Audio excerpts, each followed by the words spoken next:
This is the Content Strategy Insights Podcast, episode number 209. Anyone who works with content knows how important and impactful it is. We also know how difficult it can be to convey the value of content to our colleagues and collaborators. Sarah Johnson tackles this dynamic in her new book, Content First Design.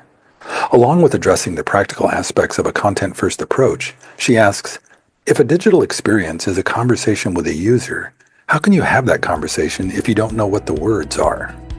Welcome to the Content Strategy Insights Podcast, where accomplished content strategy experts share their wisdom with our friends in the content community. Our mission is to democratize content strategy, to make its principles and practices accessible to everyone. And now, here's your host, Larry Swanson. Hi, everyone. Welcome to episode number 209 of the Content Strategy Insights Podcast. I am really delighted today to welcome to the show Sarah Johnson. Sarah is the principal and founder and director at Content First Design, a company she runs in Provincetown, Massachusetts in the U.S. Welcome, Sarah. Tell the folks a little bit more about what you're doing these days. Thank you, Larry. Thanks for having me on the show. I'm a big admirer. And what I'm doing is I've just written a book called The Content First Design, which is one methodology and lens through which you can look at this process for developing content and developing digital products. I'm also starting a business called Content First Design, which offers all kinds of content services and workshops in content first design and other content related things, including AI. So those two things dovetail nicely together, and it's a lot of fun. And I'm excited for the book to come out. It comes out February 13th. Yeah, which will probably be, I think if I stay on schedule, that'll be about 2 or 3 weeks after this episode drops. So people will be able to get it right away.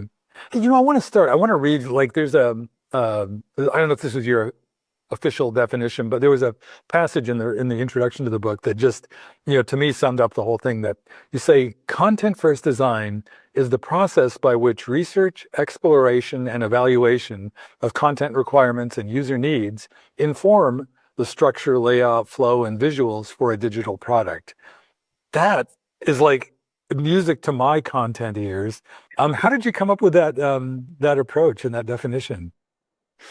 I think it started, I've been on this topic in my brain for a long time, and it started, I first got the idea working at TIAA when we were doing a redesign and everything of the website there. And some people there went to the D school and came back with design thinking.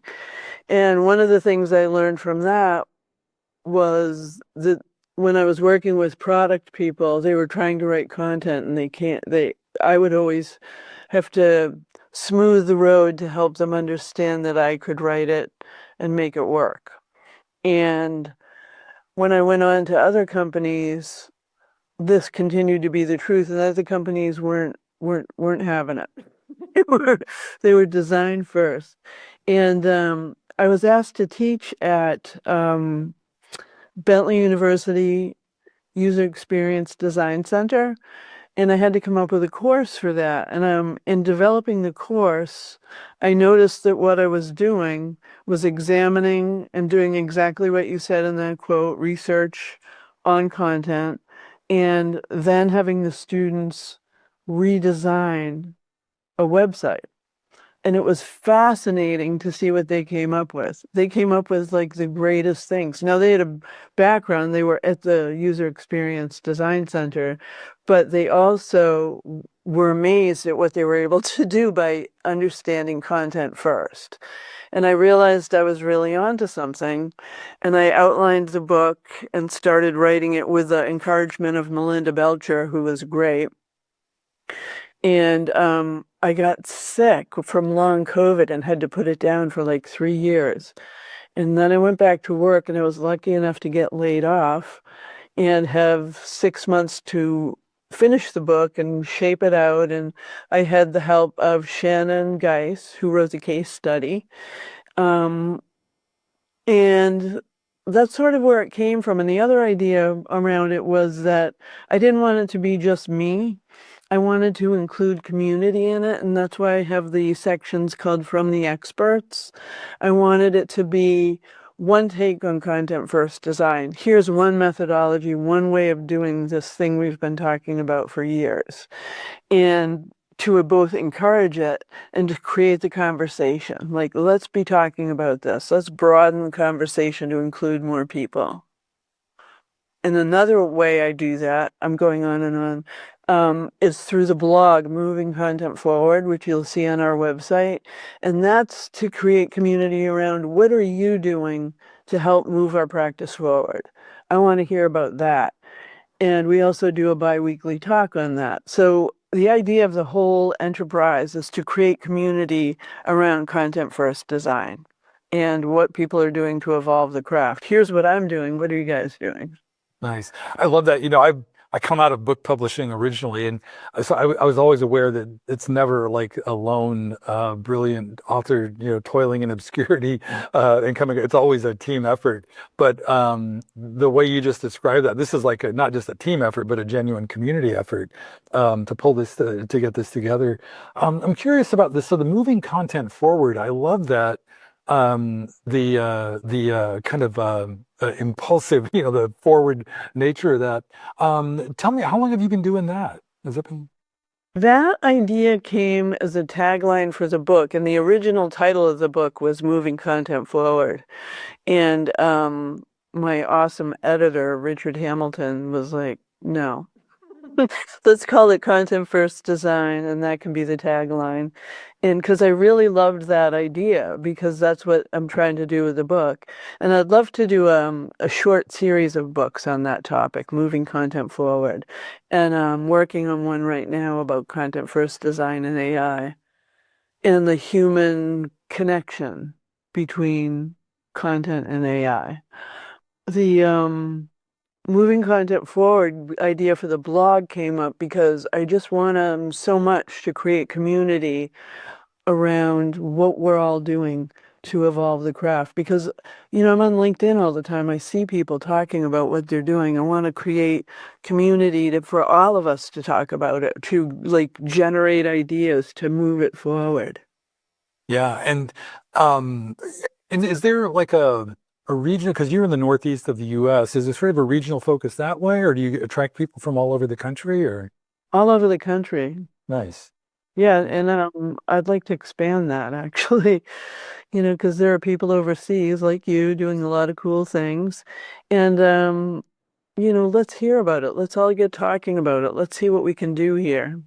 Well, I'll talk to my co-organizers first, but I help organize a meetup in Amsterdam called The Future of Content.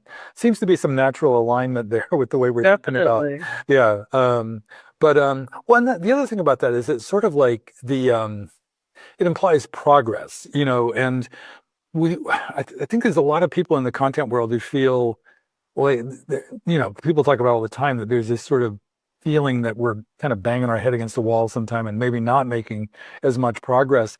Have you found like other people in the community, not just, I mean, it's great that a lot of this stuff is showing up in the book, but have people just by dint of that community around the book, are people having better results and getting more accomplished just from having talked about it? I think so. I had that experience at CVS with someone who was on my team who didn't know that she was doing content first design, but she was, and I recognized it, and we did a presentation on it. But it only went so far because there's resistance from designers and product people who want their say. But what was brilliant about what she did, and she didn't even know it, was that she included all the stakeholders at every phase. Like one of the phases is empathy mapping, and the stakeholders were in there, so they understood what was happening and how they were helping shape design by looking at content. So inclusivity is a huge part of it, and I think people bang their head against the wall because they try and do it themselves. And there's obviously time and money, but ultimately starting with content saves time and money because you're not redoing designs that don't work. Yeah, can you elaborate on that a little bit? Because I have examples I could conjure, but I bet you've got many better ones. I think everywhere I've ever worked, we've had to redo designs because of content and look at, like, if we change this word, it will make a huge difference. if we change, didn't Christina Halverson have a story where she went to work for Facebook and changed one word and got like a bazillion results? And I've heard so many stories like that, where one little change in content can make a tremendous difference. And, of course, I'm a believer, but you have to be able to show results to business people. Yeah, and you mentioned a minute ago that the woman, the example you gave, that she was careful to include stakeholders every turn, and then you just mentioned now like being able to show results. Is there sort of like a probably not a formula, but maybe like a framework for showing the benefits of content first approach? I think actually doing it and doing the user research when you finally launch the products, to work with the designers, not to exclude designers. And you can design it with content, but not to exclude designers, to include them and to show results, metrics, usability studies, all kinds of user research that you can read about in Erica Jorgensen's brilliant book. I love that you quoted her extensively in there. She was on the podcast several episodes back, but I think she was one of the first people to really highlight that content measurement and stuff. And the way you just talked, it's like I'm glad to hear that that's catching on. I don't recall her specifically talking about content first.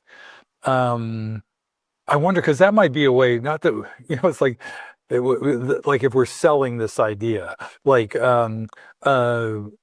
I don't know. There's certainly enough projects in the wild that have started without content first, and then you do it with content first. Like you just said, a lot of projects you had to come in kind of after the fact. It's like Mad Libs. They make the designs and we plunk in the words, and it's horrible. And one of the things that I believe is that, digital experience is a conversation with a user. And how can you have a conversation if you don't know what the words are? Ooh, that I'm always looking for like Belinda Belcher also said it's like having a movie without a script. Yeah. That's great. Can you elaborate on that first point? Because the fact that a digital experience is a conversation with the user, I just love that. It's an articulation for what design is, but also not a rationalization, but like bolstering of like, and since that's the case, you probably want to start with the content. Exactly. It's like you can use as an example, a conversation would be a simple chatbot. How can I help you today? Like a web page, people come with a task they want to achieve or information they want to get. And it should be super clear how they get that, in what order they get that, how they digest it. And the user research ahead of time helps us understand how people talk, what their colloquialisms are, how to reel in language so that we're speaking in plain language so that we get the broader audience. One of the things I learned at TIA was that through interviewing customers, we learned that they don't understand jargon. They want things really simple. They're scared about their money. They can be super savvy on the computer, but nervous about handling money on the computer. And, these were things before plainlanguage.gov. But it was really helpful to us to understand the user and how they spoke. And the other thing we did was sit on calls from the contact center to really understand like user issues, how they spoke, to learn their language and their needs. So we could have a conversation with them online that they would understand. And that involved really breaking things down into simple steps for us because it was financial tasks, like how to take a required minimum distribution. And people don't know what that is, so they're scared. They have to do it. But breaking it down into simple steps with content that explained things that they were afraid of. A little, and it made tremendous difference. I mean, the metrics were crazy good. Yeah, that's really interesting. I don't, we can't go all the way deep into it, but that's a really interesting research project right there to figure out like in an emotionally laden thing like financial information delivery, ostensibly there's just like an engineer might just say, well, no, it's real simple. You just go click here and do that, and then the money's moved and you're all good to go. But it's Right. way more complex than that with a financial People, product. yeah, they have their feelings about it. And it's like that anytime someone's shopping, even on, e-commerce, they'll pick things and think this is great and get it in the cart. Then when it comes time to pay for it, they get, you know, there's a more emotional, a more rational, a different sort of reaction. Yeah, that's right, because it's already fraught enough in e-commerce, just Right. like you're spending your money on something, but then to add the well, it's interesting. It seems like a lot of not innovation, but a lot of these insights. I've had folks on like from Robinhood and the Mhm. JP Morgan and other banks and stuff. Um, I wonder, do you feel like, and looking back on your career, you feel like you learned more at TIAA than you did at other places, or? I really did. That place was tremendous. And, they all went to the D school and learned about design thinking. I leaned toward a double diamond approach that I write about in the book. But yeah, I learned so much there, and they were so open to new ways of thinking about creating websites. And Andy Knight was leading our department at that time with Scott Simmons, and they were really creative innovators, even in how they handled our staff. Like every morning, Scott would come in and we had a creative talk for 15 minutes. And the idea was to just break apart everything we knew and start fresh. Nice. And you mentioned like I think earlier, I can't remember if we had it on tape, but we were talking earlier about the fact that this manifests differently in every organization. That Yeah. and that what you're offering here is not so much like a Bible, like the definitive how-to guide, is just a guide, and maybe a model for how other people might practice content first design. Am I remembering that accurately? And if so, can you Yeah, elaborate? yeah. I think of the book as okay, we all have heard about content first design. Some of us are doing it. Here's a methodology that I found works for me. And one of the things we're doing with the business is coming in and helping people design a content design process.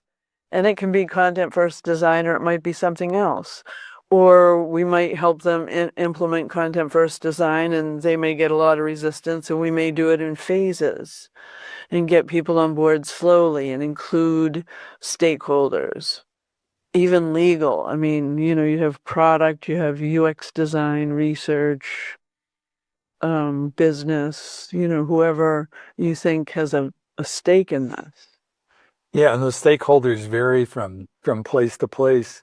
Yeah, you've worked in like financial services. You mentioned CS. I always get that wrong. Is it CVS, the pharmacy chain, which is like that's another interesting and somewhat fraught area of like healthcare information or um, it- uh, and so I guess just in your personal experience, you've seen different settings in which to manifest this. Are there any general sort of like not rules, but like an approach that you might take around, like, I guess, are there criteria that kind of guide, like what you were just saying, like whether you, how do you make that decision about whether to just jump right in or phase it in or, I think um, it depends a lot on the director of the content department and what they know about how business and product and design will receive the information. Like some people aren't going to want to just wipe the slate clean and say, heck with what we were doing, we're going to do this. Like a lot of people freak out. So, starting slowly with like, we're going to introduce some user research and we're going to get content at the table. That's another thing. Just getting content at the table, sometimes people are telling me, like, we can't even get at the table for the kickoff. Never mind getting a voice in research and discovery.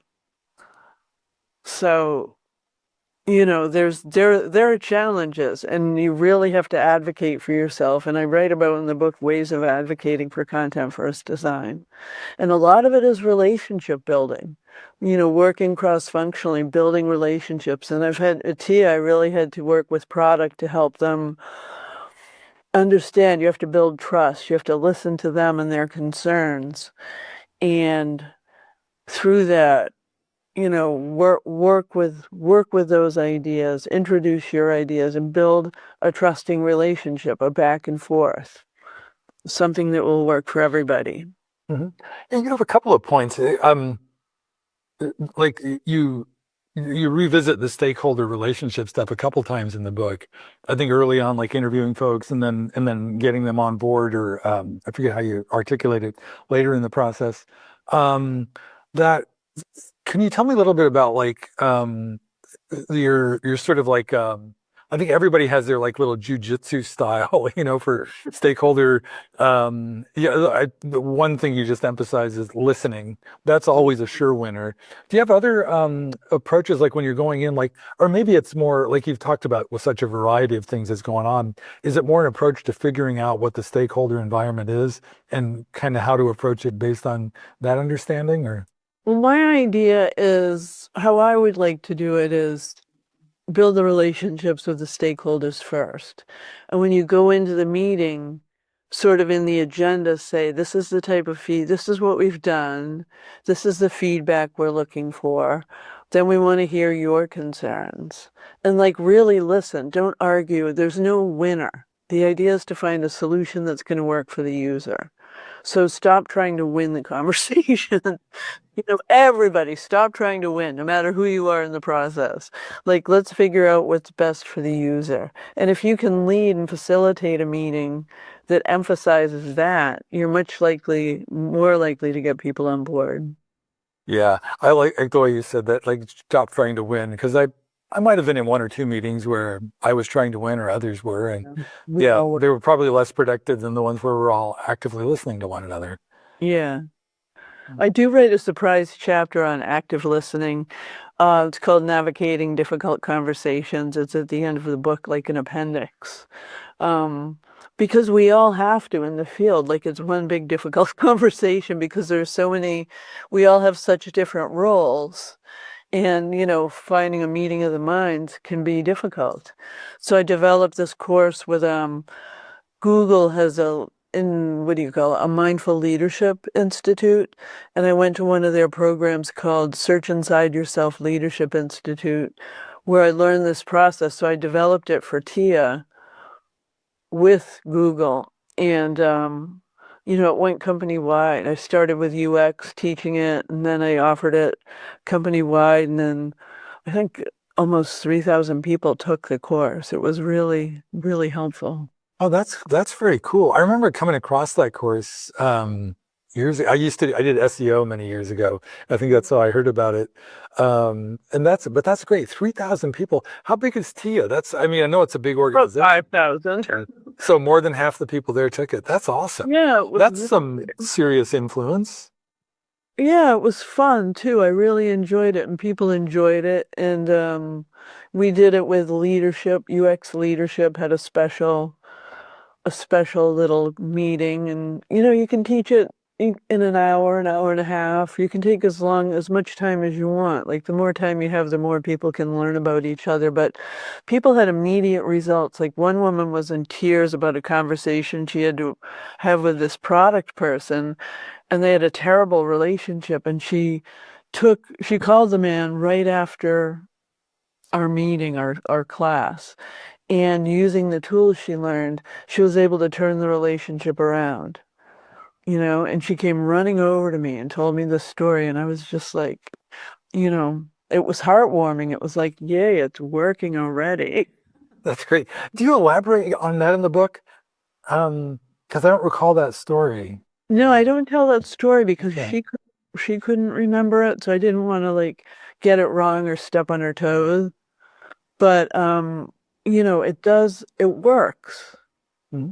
Well, it's a great illustration of that point. Like, I think 97% of these interviews, it comes up at some point that we talk about all the processes and technology and stuff, but it's usually people, that it's always a people issue that is the ultimate success, determiner in these things. And it sounds like there's something in that program that really resonated and certainly helped that woman with that relationship. And it sounded like helped you a lot, and the organization found enough value to do it 3,000 times. So, And I give Andy Knight a lot of credit. He was leading and Scott Simmons, who were leading the UX team, which grew tremendously while I was there. It grew from like 10 of us to 70 or something.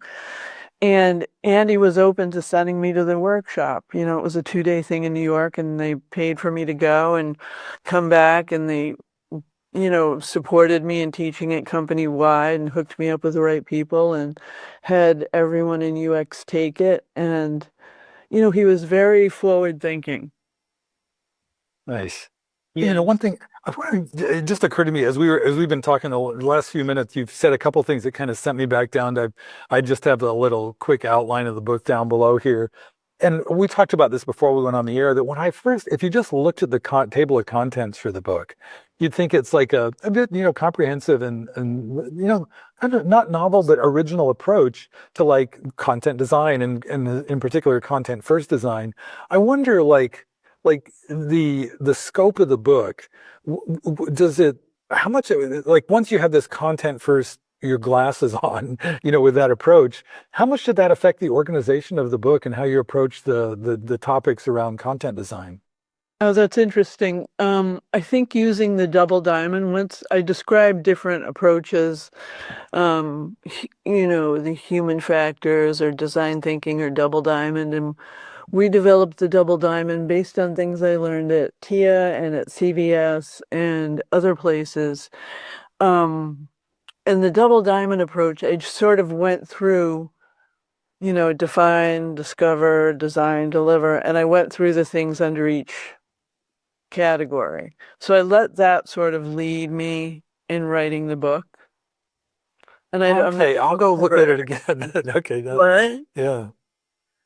Yeah, so it makes it easy to follow for people too, because they can say like, oh yeah, what was she saying about empathy mapping, and go to that section, and then the case study sort of supports it and shows how it might play out in an organization.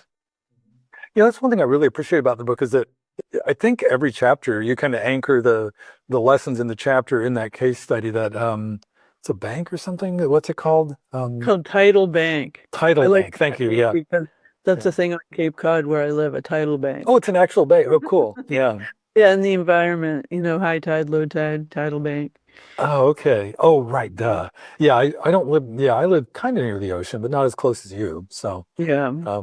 And Shannon Geis wrote that, and I think she did a great job. She has Figma files with examples, and we're going to attach all that in a secret section on the website. So. Well, it's not so secret in the book manuscript. I like that you call it out. So, but anyhow, I hope, well, hey, and that reminds me, we're coming up close to time, Sarah. But before we wrap up, is there anything last that you want to revisit from the conversation, or just make sure that we share before we go? Yeah, so I'd like to share that we're all about moving content forward, and I hope this book contributes to that conversation. And our blog on contentfirstdesign.com is called Moving Content Forward, and I'd love to hear ideas from people of how they would want to maybe write something short for that. Bobby King from Sarah Winter's organization is writing something, and to get people interested in thinking about what they're doing to help the process of content design move forward. And take a look at the website. We've got some great workshops. We've got some great content services that we're offering. And hopefully the blog you'll get excited about and create community around this cool thing that we're involved in called content design. Great. Well, thanks. Hey, one thing to that, I'll put those links to the website and stuff in the show notes. But if folks want to follow you or connect online, what's the best place to find you? LinkedIn, definitely. LinkedIn/in/SAJ writer. Excellent. I'll put that in the show notes as well. Okay. Thank you, Larry. Well, thanks so much, Sarah. This was fun. It's always good talking, but this was a particularly good one. Thank you so much. I really appreciate you having me on the podcast. Thank you for listening. If you can think of a friend who might enjoy this episode, please share it with them.